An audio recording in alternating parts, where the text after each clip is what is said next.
Assalamualaikum warahmatullahi wabarakatuh.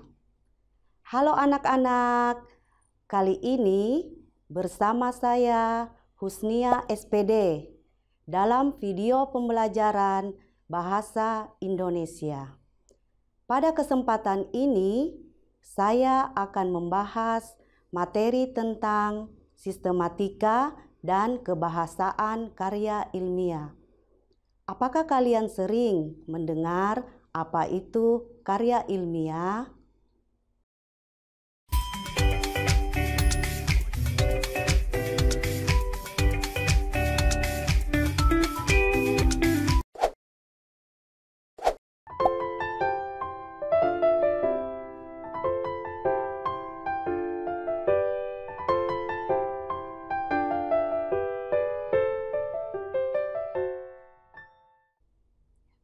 Anak-anak, sering kita dihadapkan dengan berbagai tugas dan laporan kerja dalam bentuk karya ilmiah.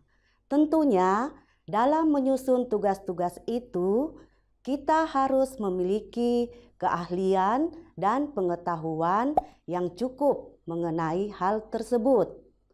Dari sistematika penulisannya sampai penggunaan kebahasaan yang tepat, sehingga kita bisa membuat sebuah karya ilmiah yang baik dan benar.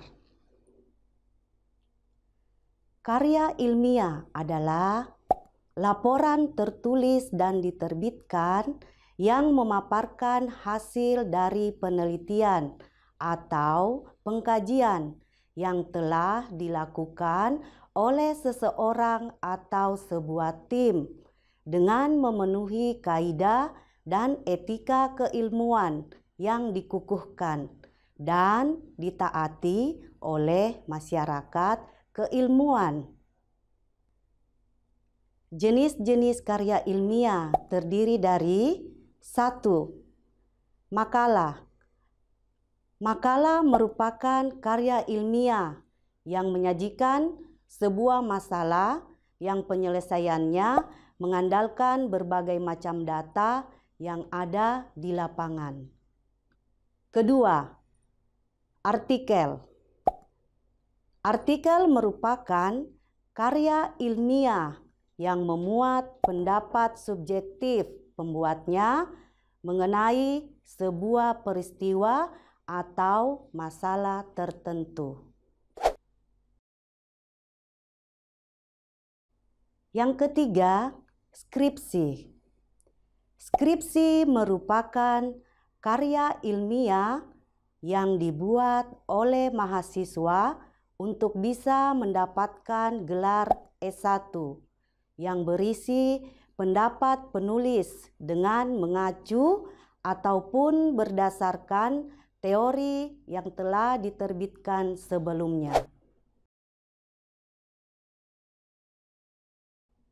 Keempat, kertas kerja. Kertas kerja merupakan karya ilmiah yang dibuat dengan analisis yang mendalam dan ditujukan untuk sebuah seminar atau lokakarya yang dihadiri oleh para ilmuwan.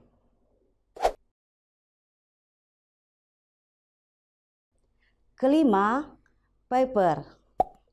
Paper merupakan sebutan khusus untuk makalah di kalangan mahasiswa yang berhubungan dengan pembelajaran dan pendidikannya sebelum menyelesaikan jenjang studi S1, S2, dan atau S3.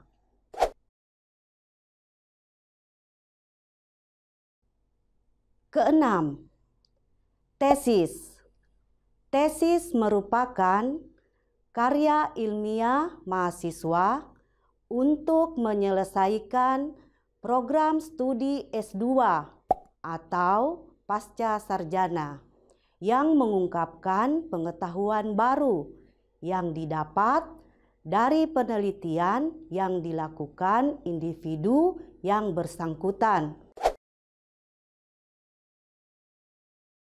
Dan yang terakhir atau yang ketujuh adalah disertasi. Disertasi merupakan karya ilmiah yang diperuntukkan bagi mahasiswa program S3 atau meraih gelar doktor yang berisi suatu temuan penulis sendiri yang berupa temuan original.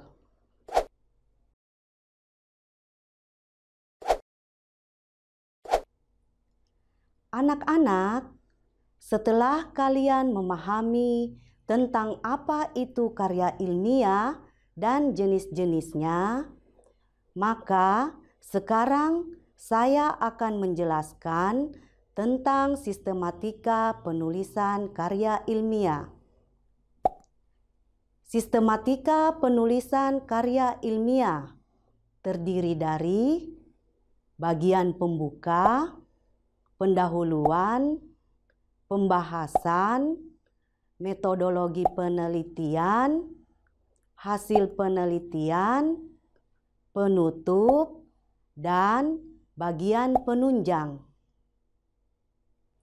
Anak-anak, agar lebih jelas, mari kita membahas lebih detail bagian-bagian karya ilmiah tersebut berdasarkan urutannya. 1. Bagian pembuka karya ilmiah umumnya terdiri atas beberapa bagian antara lain sampul, halaman judul, halaman pengesahan, kata pengantar, daftar isi, dan abstrak.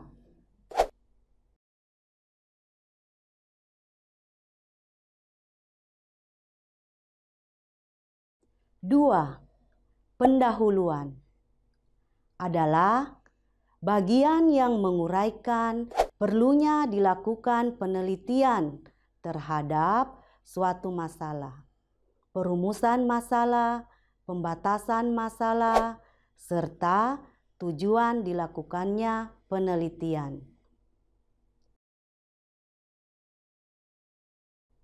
3. Pembahasan merupakan bagian karya ilmiah yang umumnya berisi uraian dan penjelasan mengenai teori yang menjadi landasan penelitian yang dilakukan, kerangka pemikiran yang disertai dengan berbagai argumentasi keilmuan serta hipotesis.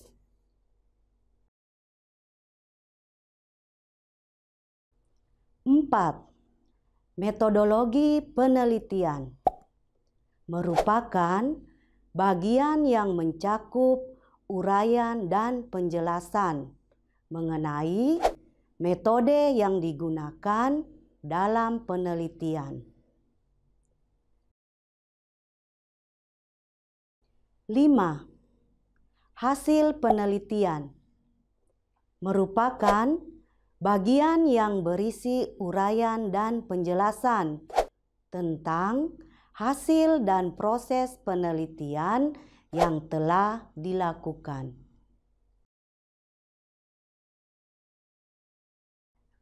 6. Penutup merupakan bagian yang berisi kesimpulan dan saran.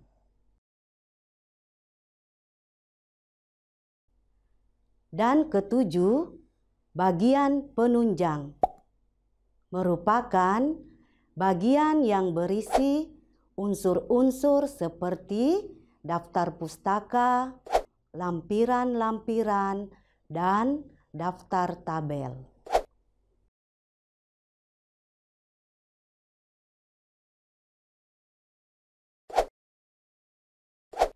Anak-anak, selanjutnya, apakah kalian tahu apa itu kaidah kebahasaan dalam sebuah karya ilmiah?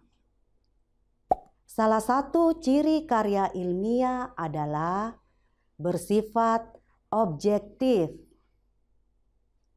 Objektivitas suatu karya ilmiah antara lain ditandai oleh pilihan kata yang bersifat impersonal. Kata ganti yang digunakan dalam karya ilmiah harus bersifat umum, misalnya penulis atau peneliti.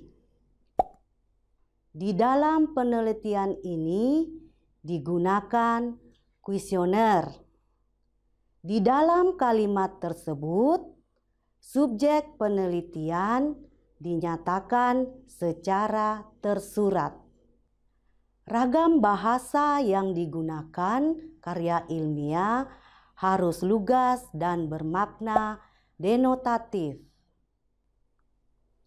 Makna denotasi adalah makna kata yang tidak mengalami perubahan sesuai dengan konsep asalnya. Makna denotasi disebut juga makna lugas. Kata itu tidak mengalami penambahan-penambahan makna. Demikianlah ulasan materi kita hari ini. Semoga bermanfaat. Sampai bertemu pada materi-materi selanjutnya.